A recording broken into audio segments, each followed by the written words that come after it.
ओम नमः शिवाय। स्वागत है आप सबका आपके चैनल जी जायसवाल यूट्यूब स्टोरी में। दोस्तों, आज हम लेकर के आए हैं शिव पुराण श्री रुद्र संहिता के पंचम खंड के 16वें अध्याय से 20वें अध्याय तक। आइए दोस्तों, हम आगे बढ़ते हैं और जानते हैं इस कहानी के बारे में। सनत कुमार जी बोले, हे व्यास जी, इस प्रकार जब देव गुरु बृहस्पति ने देवताओं को युद्ध रोक देने के विषय में कहा तो सभी ने गुरु की आज्ञा का पालन किया और युद्ध रुक गया।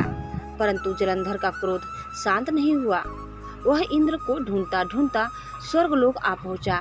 जलंधर को वहां आता देखकर ये इंद्र व अन्य देवता अपने प्राणों की रक्षा करने हेतु वहां से भागकर भगवान श्री हरि विष्णु की शरण में बैकुंठ लोक जा पहुँचे। वहां पहुंचकर उन्होंने भगवान विष्णु को प्रणाम किया और उनकी भक्ति भाव से स्तुति की। तत्पश्चात उन्होंने भगवान विष्णु से कहा, हे कृपा निधान, हम आपकी शरण में आए हैं, हमारी रक्षा कीजिए। तब देवताओं ने विष्णु जी को जलंधर के विषय में सब कुछ बता दिया। समस्त वृत्तांत सुनकर श्री हरि विष्णु ने देवताओं से कहा कि वे अपने भय का त्याग कर दें। उन्होंने उनकी प्राण रक्षा करने का आश्वासन दिया और कहा कि मैं जलंधर का वध कर तुम्हें उससे मुक्ति दिलाऊंगा। यह कहकर भगवान विष्णु अपने वाहन गरुड़ पर सवार होकर चलने लगे। यह देखकर देवी लक्ष्मी के नेत्रों में आंसू आ गए और वो बोली, हे स्वामी जलंधर, समुद्र देव का जातक पुत्र होने के कारण मेरा भाई है। आप मेरे स्वामी होकर मेरे भाई को क्यों मारना चाहते हैं? यदि मैं आपको प्रिय हूँ तो आप मेरे भाई का वध नहीं करेंगे। अपनी प्राण बल्लभा लक्ष्मी जी के वचन सुनकर विष्णु जी बोले, हे देवी, यदि तुम ऐसा चाहती हो तो ऐसा ही होगा, परंतु तुम तो जानती ही हो कि पापी का नाश अवश्य होता है। तुम्हारा भाई जलंधर अधर्म के मार्ग पर चल रहा है और देवताओं को कष्ट पहुंचा रहा है।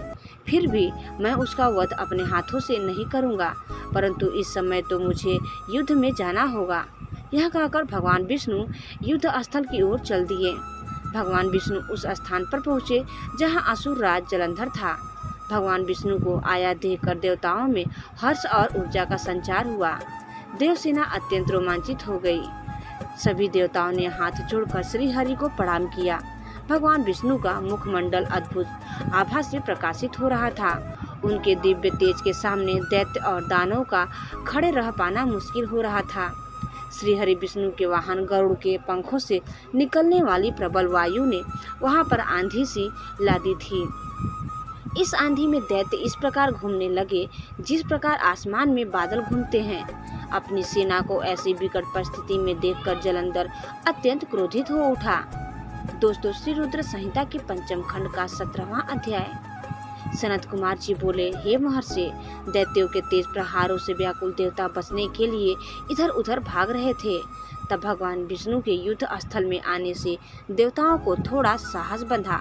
उनके वाहन गरुड़ के पंखों के फड़फड़ाने से आए तूफान में दैत्य अपनी सूझबूझ खोकर इधर उधर उड़ने लगे, पर जल्दी ही उन्होंने अपने को संभाल लिया। जलंधर ने जब अपने दैत्य को इस प्रकार तितर बितर होते देखा तो क्रोधित होकर उसने भगवान श्री हरि विष्णु पर आक्रमण कर दिया। श्री हरि विष्णु ने अपने आप को उसके प्रहार से बचा लिया। जब भगवान श्री हरि ने देखा कि देव सेना पुनः आतंकित हो रही है और उनके सेनापति देवराज इंद्र भी भयग्रस्त हैं, तब विष्णु जी ने अपना सांड नामक धनुष उठा लिया और बड़े जोर से धनुष से टंकार की फिर उन्होंने देखते ही देखते पल भर में हजारों दैत्यों के सिर काट दिए। यह देखकर दैत्यराज जलंधर क्रोधावेश में उन पर झपट्टा मारा। तब श्री हरि ने उसकी ध्वजा, छत्र और पाड़ काट दिए तथा उसे अपनी गदा से उठाकर गरुड़ के सिर पर दे मारा। गरुड़ से टकराकर नीचे गिरते ही जलंधर के होंठ फड़फड़ाने लगे। तब दोनों ही अपने अपने वाहनों से भीषण वाणों की वर्षा करने लगे। विष्णु जी ने जलंधर की गदा अपने बाणों से काट दी, फिर उसे बाणों से बांधना शुरू कर दिया। परंतु जलंधर भी महावीर और पराक्रमी था, वह भी कहाँ मानने वाला था। उसने भी भीषण बाण वर्षा शुरू कर दी और विष्णु जी के धनुष को तोड़ दिया। तब उन्होंने गदा उठा ली और उससे जलंधर पर प्रहार किया, परंतु उसका महादैत्य जलंधर पर कोई असर नहीं हुआ। तब उसने अग्नि के समान धधकते त्रिशूल को विष्णु जी पर छोड़ दिया। उस त्रिशूल से बचने के लिए विष्णु जी ने भगवान शिव का स्मरण करते हुए नंदक त्रिशूल चलाकर जलंधर के वार को काट दिया। तत्पश्चात विष्णु भगवान और जलंधर दोनों धरती पर कूद पड़े और फिर उनके बीच मल्ल युद्ध होने लगा। जलंधर ने भगवान विष्णु की छाती पर बड़े जोर का मुक्का मारा। तब विष्णु जी ने भी पलटकर उस पर मुक्के का प्रहार किया। इस प्रकार दोनों में बाहु युद्ध होने लगा। उन दोनों के बीच बहुत देर तक युद्ध चलता रहा। दोनों ही वीर और बलशाली थे। न भगवान विष्णु कम थे और न ही जलंधर। सभी देवता और दानव उनके बीच के आश्चर्यचकित होकर देख रहे थे। युद्ध समाप्त न होते देख भगवान विष्णु ने कहा, युद्ध को हे दैत्यराज जलंधर, तुम ही निश्चय ही महावीर हो। तुम्हारा पराक्रम प्रशंसनीय है। तुम इतने भयानक आयुधों से भी भयभीत नहीं हुए और निरंतर युद्ध कर रहे हो। मैं तुम पर प्रसन्न हूँ। तुम जो चाहे वरदान मांग सकते हो। मैं निश्चय ही तुम्हारी मनोकामना पूरी करूँगा। भगवान विष्णु के ये वचन सुनकर जलंधर बहुत हर्षित हुआ और बोला, हे विष्णु, आप मेरी बहन लक्ष्मी के पति हैं। यदि आप मुझ पर प्रसन्न हैं तो अपनी पत्नी और कुटुंब के लोगों के साथ पधार कर मेरे घर को पवित्र कीजिए। तब भगवान श्री हरि ने तथास्तु कहकर उसे उसका इच्छित वर प्रदान किया। अपने दिए गए वर के अनुसार श्री हरि विष्णु देवी लक्ष्मी व अन्य देवताओं को अपने साथ लेकर जलंधर का आतिथ्य ग्रहण करने के लिए उसे के घर पहुँचे। जलंधर उन्हें देखकर बहुत प्रसन्न हुआ और उसने सब देवताओं का बहुत आदर सत्कार किया और उनकी वहीं पर स्थापना कर दी। विष्णु परिवार के स्थापित हो जाने के बाद जलंधर निर्भय होकर श्री विष्णु के अनुग्रह से त्रिभुवन पर आसन करने लगा। उसके राज्य में सभी सुखी थे और धर्म कर्म का पालन करते थे। दोस्तों, श्री रुद्र संहिता के पंचम खंड का 18वां अध्याय। सनत कुमार जी बोले, हे मुनीश्वर, जब जलंधर इस प्रकार धर्म पूर्वक राज्य कर रहा था तो देवता बड़े दुखी थे। उन्होंने अपने मन में देवाधिदेव भगवान शिव का स्मरण करना शुरू कर दिया और उनकी स्तुति करने लगे। एक दिन नारद जी भगवान शिव की प्रेरणा से इंद्रलोक पहुँचे। नारद जी को वहां आया देखकर सभी देवता सहित देवराज ने उन्हें प्रणाम किया और उनकी स्तुति करने लगे। तब नारद जी को उन्होंने सभी बातों से अवगत कराया और उनसे प्रार्थना की कि वे उनके दुखों को दूर करने में मदद करें। यह प्रार्थना सुनकर नारद जी बोले कि देवराज, मैं सब कुछ जान गया हूँ। मैं अवश्य ही तुम्हारे कार्य को पूर्ण करने का प्रयास करूँगा। अभी तो मैं दैत्यराज जलंधर से मिलना चाहता हूँ, इसीलिए उसके राजमहल में जा रहा हूँ। यह कहकर नारद जी जलंधर के राज्य की ओर चल दिए। वहां पहुंचकर नारद जी ने जलंधर की राज्यसभा में प्रवेश किया। उन्हें देखकर दैत्यों के स्वामी जलंधर ने उन्हें सिंहासन पर बैठाया, उनके चरणों को धोया और पूछा, हे ब्राह्मण, आप कहाँ से आ रहे हैं? मैं धन्य हुआ जो आपने मेरे घर को पवित्र किया है। मुझे आज्ञा दीजिए कि मैं आपकी क्या सेवा करूं? दैत्यराज जलंधर के ऐसे वचन सुनकर नारद जी बोले, हे दैत्यराज जलंधर, आप धन्य हैं। निश्चय ही आप पर सभी की कृपा है। इस लोक में आप सब सुखों को भोग रहे हैं। जलंधर, अभी कुछ समय पूर्व मैं ऐसे ही घूमते हुए कैलाश पर्वत पर गया था। वहाँ कैलाश पर मैंने सैकड़ों कामधेनुओं को हजारों योजन में फैले कल्पतरु के वन में घूमते हुए देखा। वह कल्पतरु वन दिव्य, अद्भुत और सोने के समान है। वहीं पर मैंने भगवान शिव और उनकी प्राण वल्लभा देवी पार्वती को भी देखा। भगवान शिव सर्वांग सुंदर, गौरवर्णी 3 नेत्रों वाले हैं और अपने मस्तक पर चंद्रमा धारण किए हुए हैं। असुरराज, इस पूरे त्रिलोक में उनके समान कोई भी नहीं है।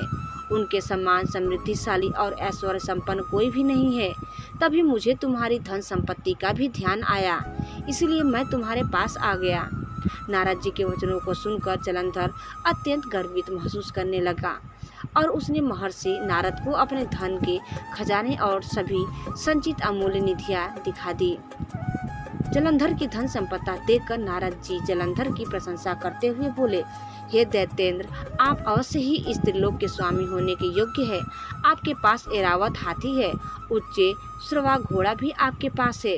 कल्प वृक्ष, धन के देवता कुबेर के खजाने, रत्नों, हीरो, मणियों के अंबार आपके पास है। ब्रह्मा जी का दिव्य विमान भी आपने ले लिया है। स्वर्ग, पृथ्वी और पाताल की सभी ऐश्वर्यपूर्ण वस्तुएं और अनमोल खजानों का आपके पास अंबार है। आपका धन वैभव देखकर सभी आपसे ईर्ष्या कर सकते हैं, परंतु दैत्यराज, आपके पास अभी भी स्त्री रत्न की कमी है। बिना दिव्य स्त्री के पुरुष अधूरा है। उसका स्वरूप तभी पूर्ण होता है जब वह किसी स्त्री को ग्रहण करता है। इसीलिए असुरराज, आप कोई परम सुंदरी ग्रहण कर इस कमी को यथाशीघ्र पूरा करें। देवर्षि नारद की चाल भरी बातों से भला कोई कैसे बच सकता है। उन्होंने जैसा सोचा था वैसा ही हुआ। जलंधर ने नारद जी के सम्मुख हाथ जोड़कर प्रश्न किया कि महर्षि, आपके द्वारा वर्णित ऐसी सुंदर दिव्य स्त्री मुझे कहाँ मिलेगी जो रत्नों से भी श्रेष्ठ हो। यदि आप इस प्रकार की स्त्री रत्न के बारे में मुझे बता दे तो मैं उस रत्न को अवश्य ही लाकर आपने राजभवन की शोभा बढ़ाऊंगा। जलंधर की बातें सुनकर देवर्षि नारद ने कहा, हे दैत्येंद्र, ऐसा अनमोल स्त्री रत्न तो त्रिलोकीनाथ महान योगी भगवान शिव के पास है। वह है उनकी परम सुंदरी पत्नी देवी पार्वती। वे सर्वांग सुंदर होने के साथ साथ सर्वगुण संपन्न भी है। संसार की कोई भी स्त्री उनकी बराबरी नहीं कर सकती। उनका मनोहारी रूप पल भर में सबको मोहित कर सकता है। वास्तव में उनके समान कोई नहीं है। यह कहकर देवर्षि नारद ने जलंधर से आज्ञा ली और आकाश मार्ग से वापस लौट गए। दोस्तों, श्री रुद्र संहिता के पंचम खंड का 19वां अध्याय। व्यास जी बोले, हे सनत कुमार जी, जब देवर्षि नारद इस प्रकार दैत्यराज जलंधर को देवी पार्वती की सुंदरता और भगवान शिव के परम ऐश्वर्य और समृद्धि के बारे में बता आए, तब वहाँ क्या हुआ, दैत्यराज ने क्या किया। व्यास जी के ऐसे प्रश्न सुनकर सनत कुमार जी बोले, हे महामुनि, नारद जी के वहां से चले जाने पर असुरराज जलंधर ने अपने राहु नामक दूत को बुलाया और उसे भगवान शिव के निवास स्थान कैलाश पर्वत पर जाने की आज्ञा दी। जलंधर ने कहा, राहु, उस पर्वत पर एक योगी रहता है। उस जटाधारी योगी की पत्नी सर्वांग सुंदरी है। तुम्हें मेरे लिए उसकी पत्नी को लाना। अपने स्वामी जलंधर की आज्ञा पाकर वह दूत भगवान शिव के स्थान कैलाश पर्वत पर गया। वहाँ नंदी ने उस राहु नामक दूत को अंदर जाने से रोका, परंतु वह सीधा अंदर चला गया। वहाँ कैलाशपति भगवान शिव के सामने उसने अपने स्वामी दैत्यराज जलंधर का संदेश शिव जी को सुना दिया। जैसे ही असुरराज जलंधर के दूत राहु ने यह संदेश त्रिलोकीनाथ भगवान शिव को सुनाया, उसी समय शिव जी के सामने की धरती फट गई और उसमें से एक बड़ा भयानक गर्जना करता हुआ पुरुष प्रकट हुआ। वह पुरुष अत्यंत बलशाली और वीरजान पड़ता था। उसका मुख सिंह के समान था और ऐसा लगता था कि सिंह मानव का रूप लेकर साक्षात सामने आकर खड़ा हो गया है। वह नरसिंह रूपी पुरुष तुरंत राहु को खाने के लिए झपटा। यह देखकर राहु अपने प्राणों की रक्षा करने के लिए दौड़ा, परंतु असफल रहा। उसने राहु को कसकर पकड़ लिया। जब राहु ने देखा कि अब बचने का कोई रास्ता नहीं बचा है, तब राहु भगवान शिव से यह प्रार्थना करने लगा कि वे उसके प्राणों की रक्षा करे। वह बोला, भगवान, मैं तो असुरराज जलंधर का दूत हूँ। मैंने तो सिर्फ वही कहा है जो मेरे स्वामी की आज्ञा थी। हे कृपा निधान, मेरी भूल के लिए मुझे क्षमा करे। राहु के वचन सुनकर करुणा निधान भगवान शिव ने नृसिंह रूपी पुरुष को आज्ञा दी कि वह राहु को छोड़ दे। अपने प्रभु की आज्ञा पाकर उसने राहु को छोड़ दिया। जब उसने राहु को छोड़ दिया, तब वह शिव जी से बोला कि भगवान, आपकी आज्ञा मानकर मैंने इस दुष्ट को छोड़ दिया है, परंतु हे प्रभु, मैं बहुत भूखा हूँ। अब मैं क्या करूँ? क्या खाकर अपनी भूख शांत करूँ? तब भगवान शिव ने उससे कहा कि अपने हाथ पैरों के मांस को खाकर अपनी भूख शांत करो। शिव जी की आज्ञा को सिरोधार्य कर उसने अपने हाथों और पैरों का मांस खा लिया। अब सिर्फ उसका सिर ही बचा था। यह देखकर भगवान शिव उस पर प्रसन्न हो गए और बोले, तुमने मेरी आज्ञा का पालन करके मुझे प्रसन्न किया है। तुम वाकई मेरे प्रिय हो। आज से तुम मेरे भक्तों भी द्वारा पूजे जाओगे। जो भी मनुष्य मेरी पूजा करेगा वह तुम्हारी भी आराधना अवश्य करेगा। जो तुम्हारी पूजा नहीं करेगा उस पर मेरी कृपा दृष्टि नहीं होगी। उस दिन से वह कैलाश पर्वत पर भगवान शिव का प्रिय गण बनकर रहने लगा और संसार में स्वकी तिमुख के नाम से प्रसिद्ध हुआ। दोस्तों, श्री रुद्र संहिता के पंचम खंड का 20वां अध्याय। व्यास जी बोले, हे सनत कुमार जी, असुरराज जलंधर के राहु नामक दूत का क्या हुआ? जब भगवान शिव ने राहु को अभयदान दे दिया, फिर राहु कैलाश पर्वत से कहाँ गया और उसने क्या किया? इस विषय में मुझे बताइए। महर्षि व्यास के इन वचनों को सुनकर सनत कुमार जी बोले, हे महर्षि, जब राहु नामक दूत को शिव जी ने उस पुरुष के हाथों से मुक्त करा दिया, तब राहु वहां से तुरंत भागकर अपने स्वामी दैत्यराज जलंधर के पास गया और वहां उसने अपने स्वामी को सभी बातें बता दी जो वहां हुई थी। उन सारी बातों को जानकर असुरराज जलंधर का क्रोध 7वें आसमान पर चढ़ गया।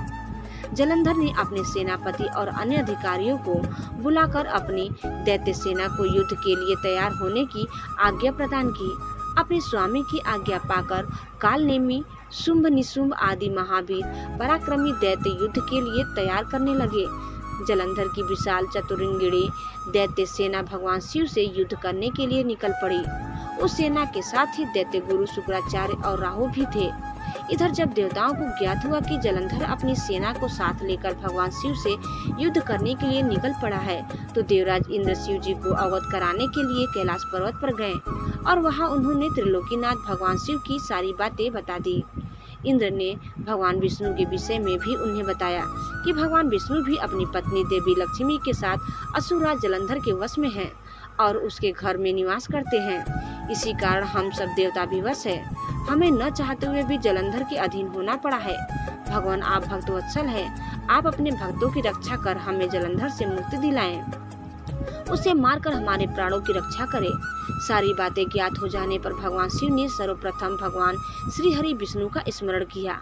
प्रभु के स्मरण करते ही विष्णु जी वहां तुरंत प्रकट हो गए।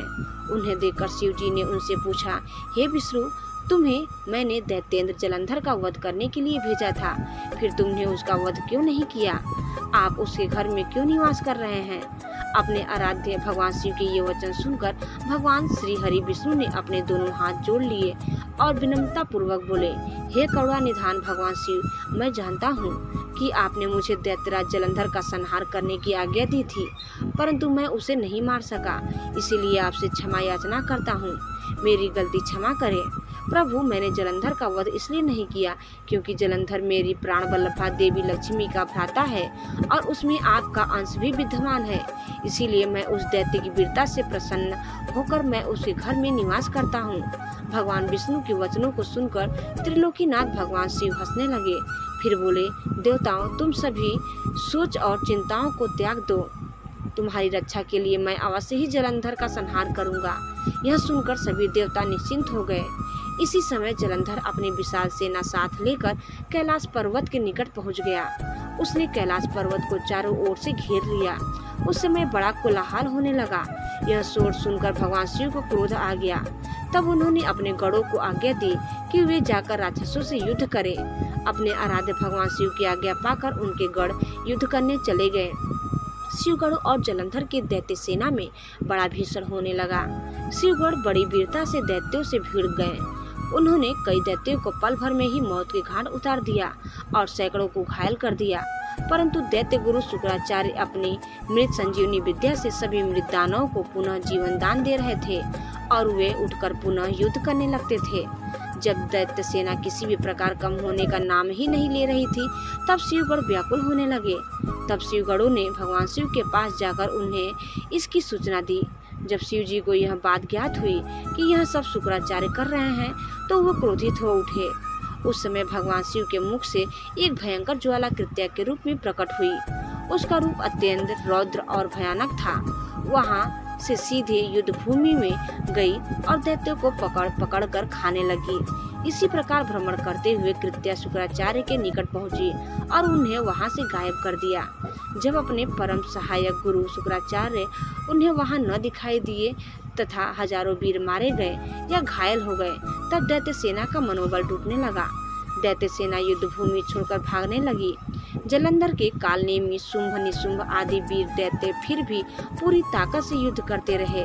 इधर भगवान शिव की सेना का प्रतिनिधित्व करने वाले स्वामी कार्तिकेय और गणेश जी भी पूरे मनोयोग्य से दैत्य सेना को पछाड़ने के लिए युद्ध कर रहे थे। दोस्तों, यह कथा हम यही समाप्त करते हैं। मिलते हैं दूसरे वीडियो में दूसरी कथा के साथ। तब तक धन्यवाद। ओम नमः शिवाय। हर हर महादेव।